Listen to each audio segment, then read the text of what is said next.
Bismillah ar-Rahman ar-Rahim. Alhamdulillah Rabbil Alameen. Wassalatu wassalam ala Rasool al-Kareem.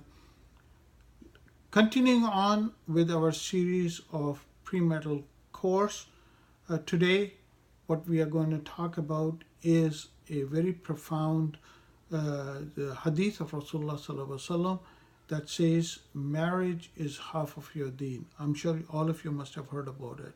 This is part of session 2 of this premarital course that we offer.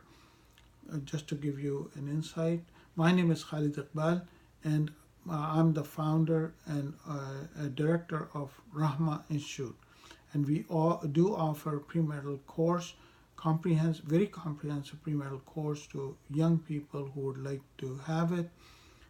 We encourage people to contact us at rahma.institute@gmail.com.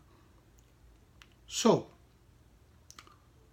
the Hadeet is إِذَا تَزْوَجَ الْعَبْدِ فَقَدْ كَمَلَ نِصْفُ الدِّينِ.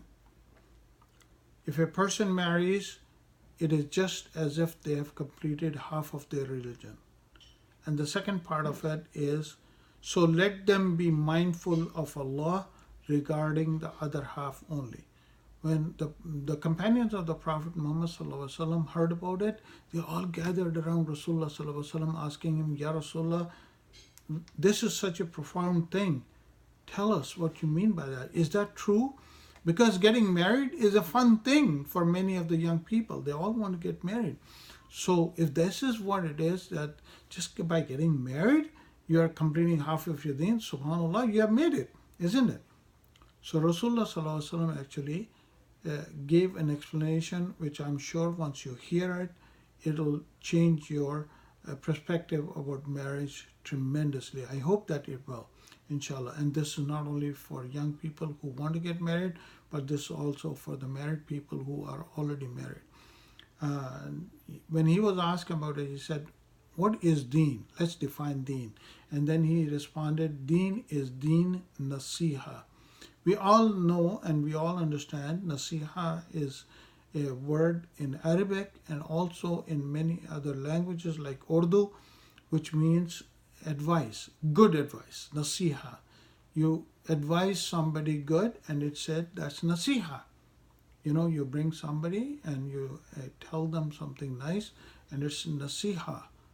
So is it that a couple needs to advise themselves of good things? Yes, that is true. But then Rasulullah ﷺ also said and defined it with the root word nasih. That's the root word of nasiha.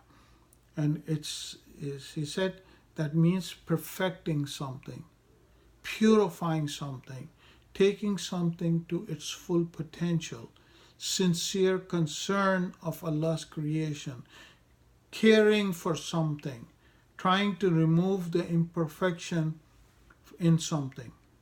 And then he gives some examples of that. Like a very sincere tawbah is called tawbatun nasuh. Same root word, naseh. Yeah, tawbatun nasuh. Pure honey is called naseh asal.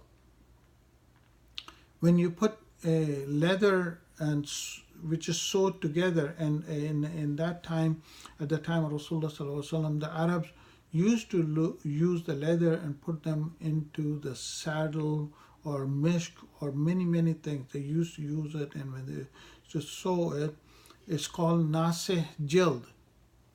A good tailor that used to sew clothes is called again naseh.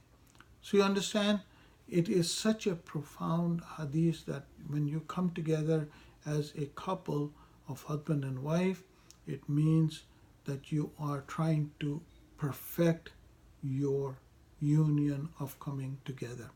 You want to help each other to perfect that. And in order to do that, you need to look at the positive side of your spouse, look at all the good things of your spouse, and do not dwell as much on the negative aspect. I conclude here. Subhanakallahumma bihamdika nastaghfiruka wa natubu ilaik. Inshallah, in the next session, we'll be talking about a couple of ayahs from the Quran that talks about marriages. If you are interested in our course, please contact us at rahmaa.institute@gmail.com. Rahmaa is spelled as Rahmaa. And if you want, you can go to our website called Rahmaa, once again, rahmaa.org.org. Subhanakallahumma wa bihamdika nastaghfiruka wa natubu ilaik. Assalamu alaikum wa rahmatullahi wa barakatuh.